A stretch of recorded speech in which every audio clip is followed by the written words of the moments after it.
From the News Channel 5 Network, this is OpenLine.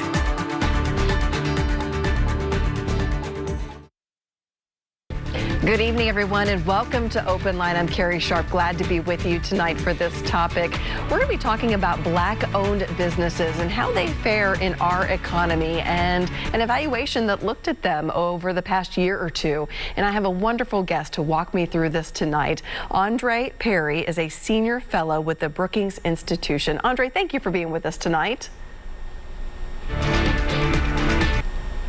Sorry about that. Thanks for having me.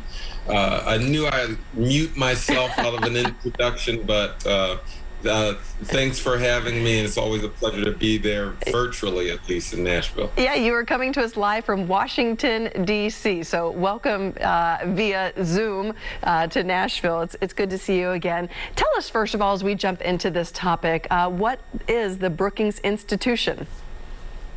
Yeah, the Brookings Institution is a national public policy think tank. We essentially do research that influences public policy making and opinion. And so what we try to do is put out facts so that policymakers at the national, state, and international, national, state, and local levels, so stakeholders can make good decisions. And that includes the public, it includes elected officials, but it also includes everyday people. So the research that we produce has significant influence on how policy emerges. And perhaps you're downplaying it just a tad bit, but probably the most influential think tank that we have here in the United States. Well, you know, I don't like saying this, but technically we've been voted the top think tank in the world. Wow. And so the research that we produce is trusted. Mm-hmm. It's prolific, and it has far-reaching impact, again, at the federal, state, local levels. So yeah, it's good to report on such matters, and mm-hmm. and it's certainly it can reach city level stuff, and so that's why I'm talking to you today. I work in the Metropolitan Policy Program, Metro for short, and we examine cities. I, in particular, look at Black majority cities and Black neighborhoods, and I look at the assets in them. I try to look for the assets, the strengths, the businesses, the firms, the housing that's worthy of investment. And if we invested in those things, it would lead to economic and social growth. Mm-hmm. And so what we're about to talk about in terms of business development is a significant component of community development. As we know, that as business goes, so do communities, and so we want to make sure that every neighborhood, regardless of its racial composition, has an opportunity to thrive, and so that's what this research is about. We have so much to talk about tonight, especially since so many Black-owned businesses have suffered more so than any other businesses during this pandemic. So I do want to leave a little time to talk about that. But your research specifically that we're going to be talking about tonight, a business evaluation of Black-owned businesses, started back before the pandemic, and it's something that you published in early 2020, really before we all went downhill. But tell me about this special evaluation of businesses that you did. Yeah, we know that businesses, or Black businesses, are severely underrepresented. Black people represent about 14% of the U.S. population, but only 2.2% of the nation's employer firms, meaning firms with more than one employee. And so a lot of people will say, that's because of quality. That's because of lack of know-how, a lack of management skills. But so we wanted to essentially look at quality. So what we did was we scraped all the Yelp data of businesses across the United States to get that sense of quality. We also got the revenue from those businesses from a database from Duns and Bradstreet. Many know a famous company that collects business data. And then we also controlled for, meaning we accounted for neighborhood conditions, so education, spending power, number of other variables, because my colleagues and I really wanted to get an apples-to-apples comparison between businesses in white communities versus businesses in black communities, and just to get an overall sense of quality. So, but after we scraped all that data, meaning we acquired that data off the web, we found that Black, Brown, and Asian-owned businesses actually score higher on Yelp than their white counterparts. And this is consistent across neighborhood types. However, as businesses are situated in neighborhoods that are majority Black, they get less revenue. And as well as the ratings go down. But again, regardless of neighborhood, Black, Brown, and Asian businesses score higher on Yelp than their white counterparts. But as the neighborhood gets blacker, the ratings of those businesses of all types goes down. And so this is really not a matter of quality. I mean, there's a saying that you would hear elders say all the time in the hood. They would say, our ice is just as cold. Our ice is just as cold, meaning our businesses are just as good. And that panned out empirically. Black, Brown, and Asian businesses are just as good. And we know that researchers have used rating systems to judge quality for quite a long time. So we know that's a stable metric to use. But again, the perception of Black neighborhoods prevents us from frequenting those businesses. And we have a negative view of businesses simply because they're located in a Black neighborhood. And so if we want to really unleash the power of Black businesses, we got to end this negative perception. Black businesses, brown businesses, Asian-owned businesses are just as good, and they should be rewarded. And I have to say this: when we don't reward quality businesses, we essentially force highly rated businesses to compete with lowly rated businesses. And you don't really want that. You want a quality hamburger shop to get revenues over a lower quality hamburger shop. But when the environment is distorted in a way where you don't see that quality shop as being quality, then you mess up the sort of a hierarchy of things in a locale. So let me ask you something really quick. This is very important in that regard. You know, sadly, many of our neighborhoods are still very segregated. We have Black neighborhoods. We still have majority white neighborhoods. So when you talk about as the community gets more Black, the reviews go down. Usually people are frequenting the dry cleaner, the bank, the nail salon, the hair salon, whatever it may be, in their own neighborhood.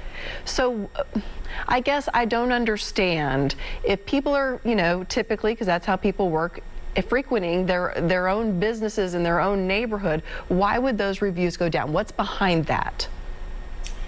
Well, there's negative perceptions. We did another study, a related study, where we looked at home values in Black neighborhoods. And what we did there, we looked at home prices in Black neighborhoods, and we controlled for education, crime, walkability, all those fancy Zillow metrics. And what we found is that homes in Black neighborhoods are underpriced on average about 23%, about $48,000 per home. Cumulatively, that's $156 billion in lost equity.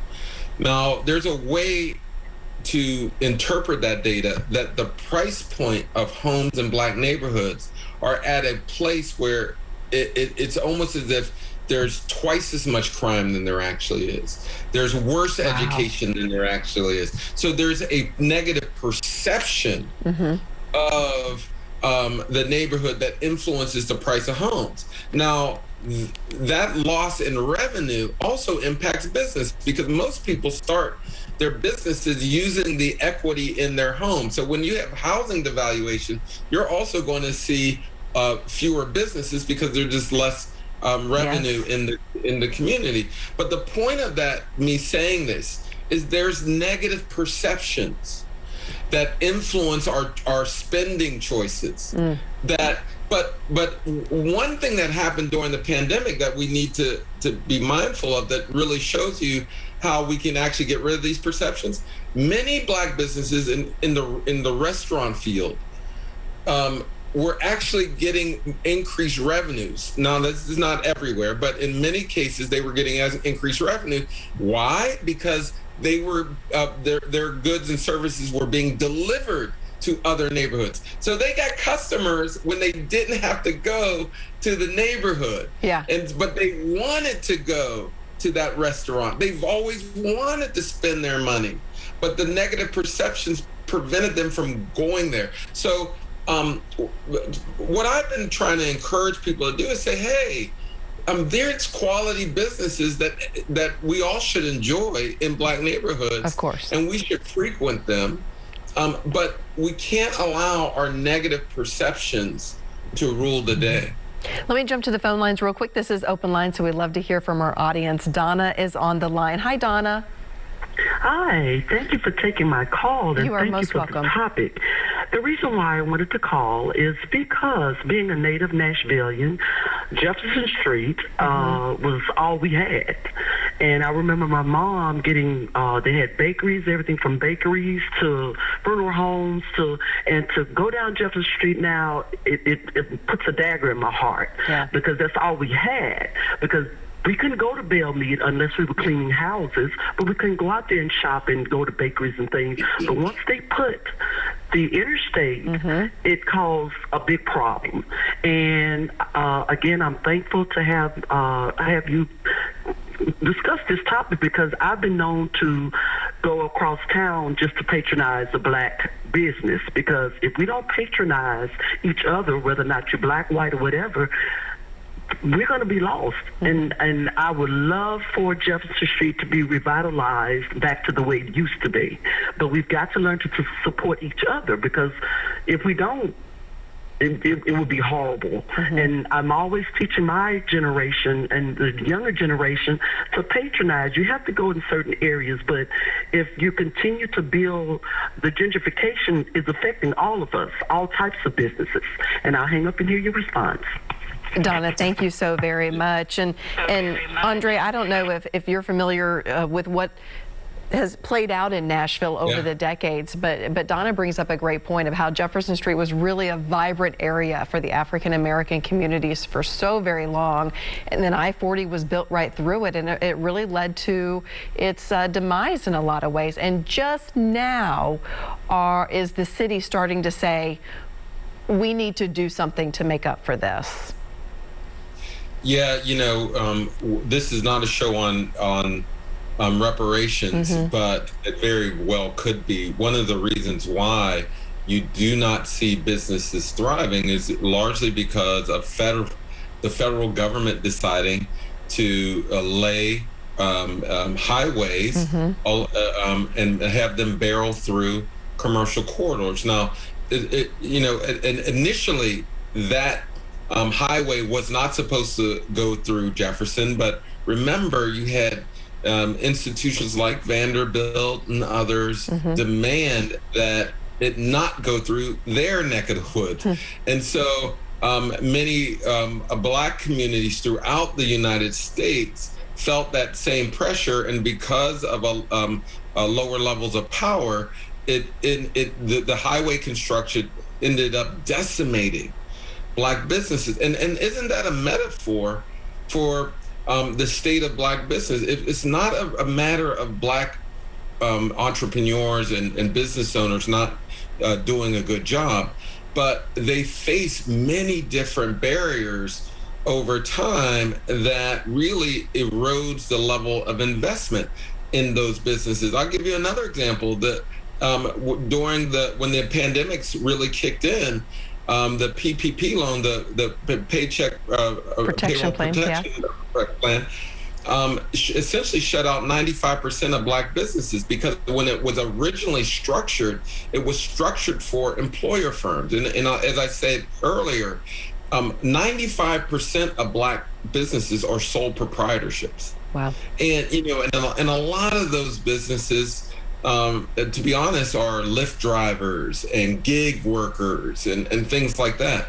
And so that program, the PPP program, really did the Black community a disservice. Eventually, that program